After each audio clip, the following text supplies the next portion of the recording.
আসসালামু আলাইকুম রহমতুল্লাহ বারাকাতুহু। সম্মানিত ভিউয়ার্স, দর্শক শ্রোতা বন্ধু, আমরা এবার আলোচনা করব যাদের লিসান জবানে সেই ইমানদার কিন্তু অন্তরে ইমান এখনও ঢোকে নেই।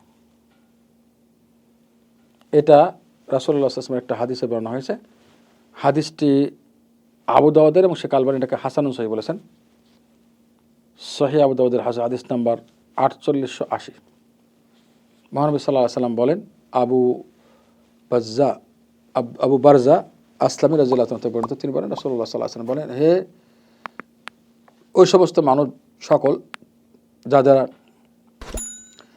যারা জবানে তো ইমান এনেছে, অর্থাৎ মুখের দিকে তার জবানে বা জিহ্বার দ্বারা ইমান এনেছে, কিন্তু ইমান তার কলবে এখনও প্রবেশ করেনি, তাদেরকে আল্লাহ সম্বোধন করে বলছেন এই সমস্ত মানুষদেরকে লা তাগতাবু আল মুসলিমিন, লা তাগতাবুল মুসলিমিন, লা তাগতাবুল মুসলিমিন, তোমরা মুসলমানদের গীবত করো না।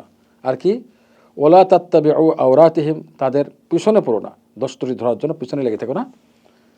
ফাইন্নাহুম মান ইত্তাবা আওরাতিহিম, যারা মুসলমানদের পিছনে লেগে থাকবে দোষ ত্রুটি ধরার জন্য, দোষ খুঁজবে, আল্লাহ তাআলা তার পিছনে লেগে থাকবে তার দোষ খোঁজার জন্য।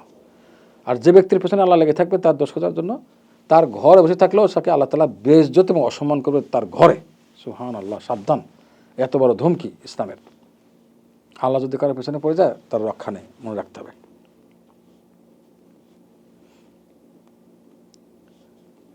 এবং আর একটি হাদিস আমরা নিতে পারি এখানে, সেটা হলো গীবত চগলখড়ি সম্পর্কে। মহানবী সাল্লাল্লাহু আলাইহি ওয়াসাল্লাম বলেন, লা ইয়াদখুলুল জান্নাতা নাম্মাম, অন্য বর্ণনা আসছে কাত্তাত, জান্নাতে চগলখোর প্রবেশ করবে না। কাত্তাত শব্দের অর্থ চগলখোর, নাম একই।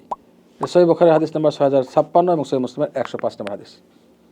সুতরাং এই ধরনের কাজ যা মানুষকে জাহান্নামে নেবে, জান্নাত থেকে বঞ্চিত করবে, সেখান থেকে আমাদের দূরে থাকা ফরজ। আল্লাহ আমাদের সবাইকে রক্ষা করুন। আসসালামু আলাইকুম রহমতুল্লাহ বারাকাতুহু।